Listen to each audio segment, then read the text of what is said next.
পৃথিবীতে প্রথম পারমাণবিক বিস্ফোরণ ঘটানো হয় 16 জুলাই 1945 সালে মার্কিন যুক্তরাষ্ট্রের নিউ মেক্সিকোতে। এই পরীক্ষামূলক বিস্ফোরণের প্রকল্পের নাম ছিল ট্রিনিটি।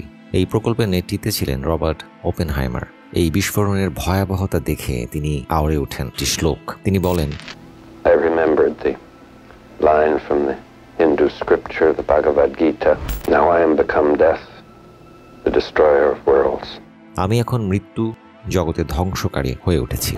একজন বিজ্ঞানী হিসেবে যিনি বুঝেছিলেন তিনি এমন কিছু সৃষ্টি করেছেন যা পুরো পৃথিবী ধ্বংস করে যেতে পারে। পৃথিবীর মানুষ প্রথম এই আবিষ্কারের ভয়াবহতা দেখে দ্বিতীয় বিশ্বযুদ্ধের শেষ দিকে। 6 ও 9 আগস্ট 1945 মার্কিন যুক্তরাষ্ট্র জাপানের হিরোশিমা ও নাগাসাকিতে লিটল বয় ও ফ্যাট ম্যান দুটি বোমা ফেলে। এতে প্রায় 2,10,000 মানুষ তাৎক্ষণিক নিহত হয়। এছাড়াও হাজার হাজার মানুষ পরবর্তী বছরগুলোতে ক্যান্সার, রেডিয়েশন ও অন্যান্য নানা ধরনের অসুখে ভুগে মারা যান। মানুষের হাতে এমন এক অস্ত্র এলো যা শুধু মানুষের জন্য হুমকি নয়, পুরো প্রকৃতির জন্য এক ভয়াবহ অভিশাপ। বর্তমানে ইরান ইসরায়েল যুদ্ধের কারণে আশঙ্কা দেখা দিয়েছে নিউক্লিয়ার যুদ্ধের। এখন পর্যন্ত পৃথিবীতে 9টি দেশের কাছে পারমাণবিক অস্ত্র বা নিউক্লিয়ার উইপন আছে। চ্যানেলটাকে সাবস্ক্রাইব করে পাশে থাকুন। যার মধ্যে রাশিয়ার কাছেই রয়েছে সবচেয়ে বিধ্বংসী বোমা জার বোমা, যেটি বিস্ফোরণ ঘটানো হয় 1961 সালে। এর বিস্ফোরণ ক্ষমতা ছিল 50 মেগাটন TNT, হিরোশিমার বোমার চেয়ে প্রায় 3,300 গুণ বেশি। 2025 সালের হিসাব অনুযায়ী পৃথিবীতে আনুমানিক 12,500টির মতো পারমাণবিক অস্ত্র বা নিউক্লিয়ার উইপন মজুদ রয়েছে।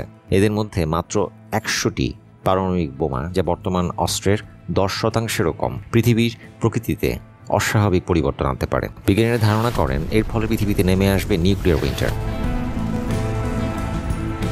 যদি একাধিক শহরে পারমাণবিক বিস্ফোরণ হয় তাহলে সেই আগুন থেকে ধোঁয়া উঠে আকাশের উপরের স্তরে। এই ধোঁয়া সূর্যের আলো আটকে দিতে পারে, ফলে পৃথিবী ধীরে ধীরে ঠান্ডা হতে শুরু করে।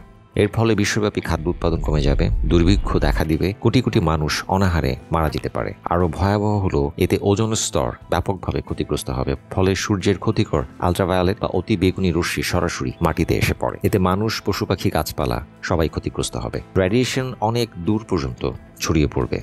এটা জল, মাটি, বাতাস সবকিছু ভয়ঙ্করভাবে বিষাক্ত করে তুলবে। বহু প্রাণী পৃথিবী থেকে নিশ্চিহ্ন হয়ে যেতে পারে। কিছু প্রাণী হয়তো টিকে থাকবে, আবার অনেক প্রাণীর মধ্যে দেখা যায় জিনগত পরিবর্তন, বিকৃতি, ক্যান্সার।